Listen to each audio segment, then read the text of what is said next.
Hey guys, welcome back to the Miami Beach Antique Show. I'm here with my buddy Matt, and we're going to talk vintage Patek or modern Patek, and the Contessa is with us, of course. What do you have in front of you, Matt? Right in front of me, first I have a time-only Patek Philippe, and it's the combination of Tiffany and Patek Philippe. The band is signed Tiffany and the Patek Philippe watch. It's a beautiful 1950s watch with a water-resistant case and untouched condition. And what is a great seller of this is the condition of the watch. It's never touched. The watch looks brand new. It's never been restored, and it's a collector's dream to find this type of condition. And a watch like that, we retail, not really retail because we don't retail, we high wholesale or wholesale. How much is a watch like that? It's about a $25,000 watch with the Tiffany band on it. Okay, now let's go into another area. Yes. What do you have here? So this is another stratosphere of a watch.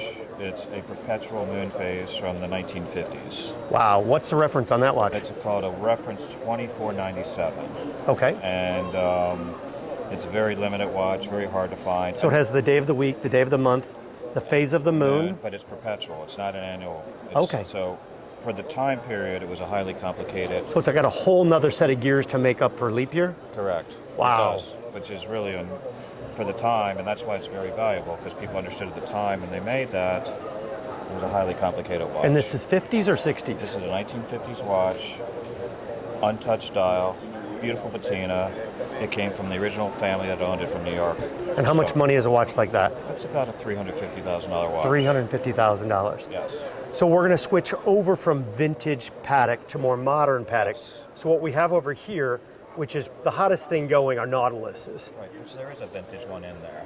This is vintage. These were designed by Gerald Genta. He also designed the AP Royal Oak. Correct. He was ahead of his time for what he did in watches. And then up here on the rubber strap, these are called Aquanauts.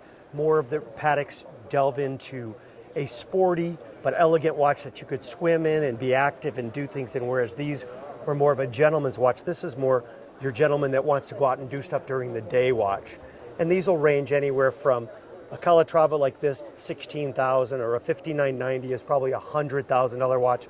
And your Aquanauts will range anywhere from 25 to 90 grand. But what's the piece de la resistance in the middle?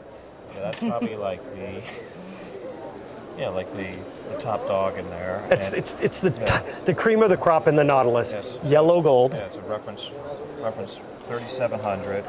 It's called the Jumbo Nautilus, and it's from the 1970s. Like you said, Gerald Genta designed it, and to find one in gold like this in such well-preserved condition is very difficult because they were used as sporty watches. People used them, they got stretched out. This is a very tight watch with a beautiful dial, and it's really hard to find a sporty watch in such nice condition. Because yellow gold is soft, it was worn, Right. It wasn't just sitting in a trailer like a Ferrari with 800 miles. Right. Someone wore this and enjoyed it. So a watch like that is 150,000, a little under? A little more today. Okay. It's probably about a $200,000. 200,000. Yet in stainless steel, how much is a watch like that? Today, probably about 130,000, 140,000 still. Okay, Yeah. Fantastic. Well, thank you for talking with us. I appreciate it. And follow us on YouTube, The Vintage Contessa, and any other questions you have on great vintage watches. If we don't know it, Contessa doesn't know it. We have friends that do, and we'll share that with you. Thank you.